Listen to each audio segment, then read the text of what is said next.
having some connection issues here this morning. Let's try this again. All right. Happy Wednesday.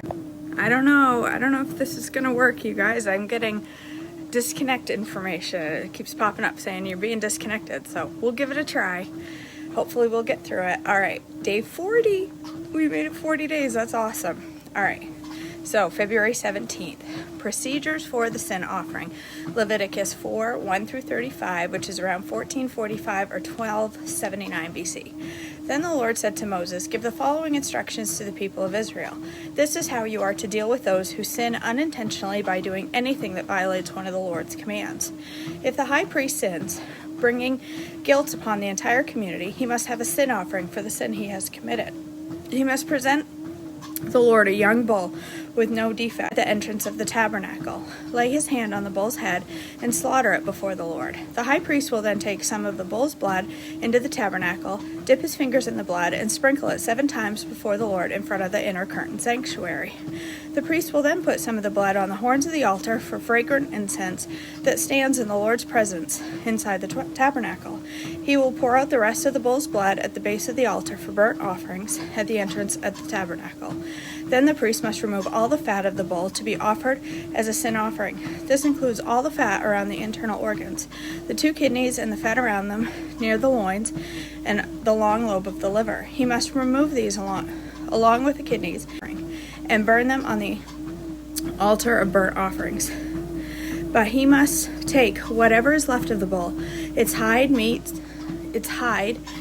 legs, internal organs, and dung, and carry it away to a place outside the camp that is ceremonially clean, the place where the ashes are dumped. There, on the ash heap, he will burn it on a wood fire. If the entire Israelite community sins by violating one of the Lord's commands, but the people don't realize it, they are still guilty." Let me read that again, because I think that's an important verse. Because remember that this was the way to atone for their sins before Jesus came, because Jesus took this all away. Thank God, he sent Jesus to cover our sins so that we don't have to do this to cover that verse again. It says, if the entire Israelite community sins by violating one of the Lord's commands, but the people don't realize it, they are still guilty. And so you hear people say all the time, but I'm a good person. I'm a good person. I'm a good person. I don't do anything intentionally wrong. It doesn't matter. It doesn't matter. You still need the blood. It's still important. All right, when they become aware of their sin, the people must bring a young bull as an offering for their sin and present it before the tabernacle. The elders of the community must then lay their hands on the bull's head and slaughter it before the Lord. The high priest will then take some of the bull's blood into the tabernacle, dip his fingers in the blood, and sprinkle it 7 times before the Lord in front of the inner curtain. He will I keep losing my place. Hold on. Sorry, guys. I got something in my eye. Let's try that again. He will then put some of the blood on the horns of the altar for fragrant incense that stands in the Lord's presence inside the tabernacle. He will pour out the rest of the blood at the base of the altar for burnt offerings at the entrance of the tabernacle. Then the priest must remove all of the animal's fat and burn it on the altar, just as he does with the bull offered as a sin offering for the high priest. Through this process, the priest will purify the people, making them right with the Lord, and they will be forgiven. Then the priest must take what is left of the bull and carry it outside the camp and burn it there, just as is done with the sin offering for the high priest. This offering is, if one of Israel's leaders sin by violating one of the commands of the Lord, his God, but he doesn't realize it, he is still guilty. When he becomes aware of his sin, he must bring as his offering a male goat with no defects. He must lay his hand on the goat's head and slaughter it at the place where the burnt offerings are slaughtered before the Lord. This is an offering for his sin. Then the priest will dip his finger in the blood of the sin offering and put it on the horns of the altar for the burnt offering. He will pour out the rest of the blood at the base of the altar. Then he must burn all of the goat's fat on the altar, just as he does with the peace offering. Through this process, the priest will purify, making him right with the Lord, and he will be forgiven. If any of the common people sin by violating one of the Lord's commands, but they don't realize it, they are still guilty. When they become aware of their sin, they must bring as an offering for the sin a female goat with no defects. They must lay a hand on the head of the sin offering and slaughter it at the place where the burnt offerings are slaughtered. Then the priest will dip his finger in the blood and put it on the horns of the altar for burnt offerings. He will pour out the rest of the blood at the base of the altar. Then he must remove all the goat's fat, just as he does with the fat of the peace offering. He will burn the fat on the altar, and it will be a pleasing aroma to the Lord. Through his process, the priest will purify the people, making them right with the Lord, and they will be forgiven. If the people bring a sheep as their sin offering, it must be a female with no defects. They must lay a hand on the head of the sin offering and slaughter it at the place where the burnt offerings are slaughtered. Then the priest will dip his on the horns of the altar for the burnt offerings. He will pour out the rest of the blood at the base of the altar. Then he must remove all of the sheep's fat, just as he does with the sheep presented as a peace offering. He will burn the fat on the altar on top of the special gifts presented to the Lord. Through this process, the priest will purify the people from their sin, making them right with the Lord, and they will be forgiven. I keep getting a notification popping up that says, due to poor connection, your video may end or something like that. Are you guys seeing this smooth? I just got it again. Trying to reconnect. Are you guys having issues? Is it staying connected for you on your end? Anybody that's watching? I don't know if it's going smooth. I think we have ice on our the thing. On, oh my goodness. It does keep freezing, Michelle. All right. Well, I'm going to do my best to get through it. When it gives me that notification, I'll shut up for a second. I'll pause my voice for a second and hopefully we'll get through this. I think there's ice on the internet, the station thing. We have ice everywhere. Okay. Sin offering. Sin requires a sin offering. Leviticus 5, 1 through 13. If you are called to testify about something you have seen or that you know about, it is a sin to refuse to testify, and you will be punished for your sin. Or suppose you unknowingly touch something that is ceremonially unclean, such as the carcass of an unclean animal. When you realize what you have done, you must admit your defilement and your guilt. This is true whether it is a wild animal or a domestic animal, an animal that scurries along the ground. Or suppose you unknowingly touch something that makes a person unclean. When you realize what you have done, you must admit your guilt. Or suppose you make a foolish vow of any kind, whether it is a purpose is for good or bad. When you realize its foolishness, you must admit your guilt. When you become aware of your guilt in any of these ways, you must confess your sin. Then you must bring to the Lord as a penalty for your sin a female from the flock, either a sheep or a goat. This is a sin offering with which the priest will purify you from your sin, making you right with the Lord. But if you cannot afford to bring a sheep, you may bring to the Lord 2 turtle doves or 2 young pigeons as penalty for your sin. One of the birds will be for a sin offering and the other for a burnt offering. You must bring them to the priest, who will present the first bird as a sin offering. He will wring its neck, but without severing its head from the body. Then he will sprinkle some of the blood of the sin offering against the sides of the altar, and the rest of the blood will be drained out at the base of the altar. This is an offering for sin. The priest will then prepare the second bird as a burnt offering, following all the procedures that have been prescribed. Through this process, the priest will purify you from your sin, making you right with the Lord, and you will be forgiven.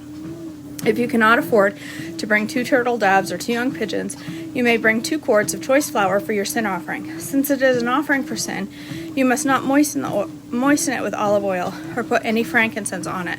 Take the flour to the priest, who will scoop out a handful as a representative portion. He will burn it on the altar on top of the special gifts presented to the Lord.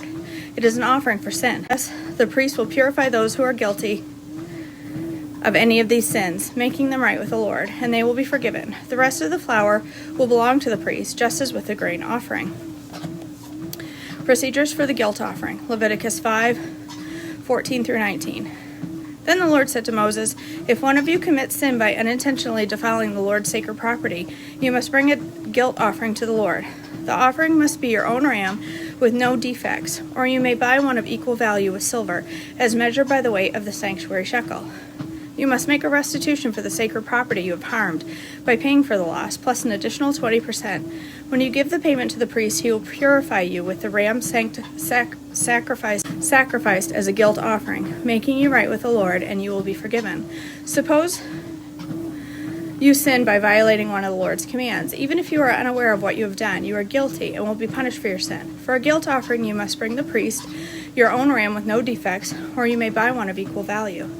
Through this process, the priest will purify you from your unintentional sin, making you right with the Lord, and you will be forgiven. This is a guilt offering, for you have been guilty of an offense against the Lord. Sins requiring a guilt offering. Leviticus 6, 1-7. Then the Lord said to Moses, Suppose one of you sins against your associate and is unfaithful to the Lord. Suppose you cheat in a deal involving a security deposit, or you steal or commit fraud, or you find lost property and lie about it, or you lie while swearing to tell the truth, or you commit any other such sin. If you have sinned in any of these ways, you are guilty. You must give back whatever you stole, or the money you took by extortion, or the security deposit, or the lost property you found, or anything obtained by swearing falsely. You must make restitution by paying the full price plus an additional 20% to the person you have harmed. On the same day, you must present a guilt offering. As a guilt offering to the Lord, you must bring to the priest your own ram with no defects, or you may buy one of equal value. Through this process, the priest will purify you before the Lord, making you right with him, and you will be forgiven if any of these sins have been committed. Further instructions for the burnt offering, Leviticus 6, 8-13. Then the Lord said to Moses, Give Aaron and his sons the following instructions regarding the burnt offering. The burnt offering must be left on top of the altar until the next morning, and the fire on the altar must be kept burning all night. In the morning, after the priest on duty has put on his official linen clothing and linen undergarments, he must clean out the ashes for the burnt offering and put them beside the altar. Then he must take off these garments and change back into his regular clothes and carry the ashes outside the camp to a place that is ceremonially clean. Meanwhile, the fire on the altar must be kept burning. It must never go out. Each morning the priest will add fresh wood to the fire and arrange the burnt offering on it. He will then burn the fat of the peace offerings on it. Remember, the fire must be kept burning on the altar at all times. It must never go out. Further instructions for the grain offering, Leviticus 6, 14-18. These are the instructions regarding the grain offering. Aaron's sons must present this offering to the Lord in front of the altar. The priest on duty will take from the grain offering a handful of choice flour moistened with olive oil together with the frankincense. He will burn this representative portion on the altar as a pleasing aroma to the Lord. Aaron and his sons may eat the rest with the flour, but it must be baked without yeast and eaten in a sacred place within the courtyard of the tabernacle. Remember, it must never be prepared with yeast. I have given it to the priests as their share of the special gifts presented to me. Like the sin offering and the guilt offering, it is most holy. Any of Aaron's male descendants may eat from the special gifts presented to the Lord. This is their permanent right from generation to generation. Anyone or anything that touches these offerings will become holy. Procedures for the ordination offering. Leviticus 6, 19-23. Then the Lord said to Moses, On the day Aaron and his sons were anointed, they must present to the Lord the standard grain offering of 2 quarts of choice flour, half to be offered in the morning and half to be offered in the evening. It must be carefully mixed with olive oil and cooked on a griddle. Then slice the grain offering and present it as a pleasing aroma to the Lord. In each generation, the high priest who succeeds Aaron must prepare this same offering. It belongs to the Lord. It must be burned up quickly. This is a permanent law.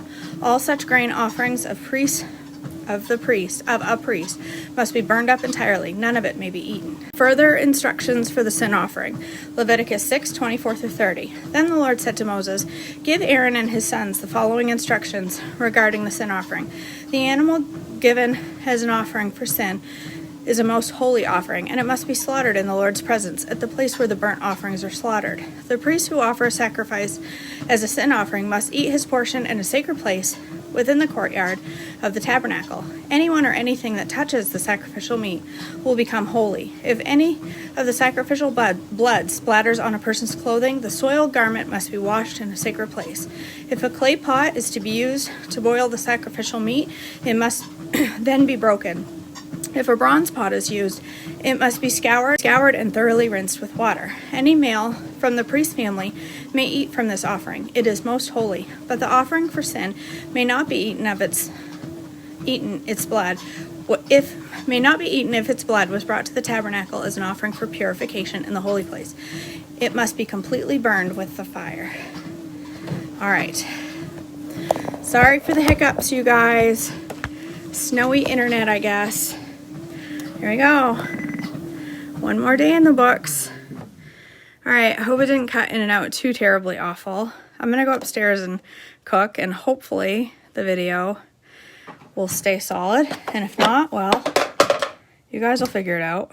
Up again, I could keep seeing it freeze. Okay, all right, I love you all. Have a blessed, wow, I need to do something. Have a blessed Wednesday. And I will surely talk to you later. Hope the weather is better there than it is here. All right. Bye, guys.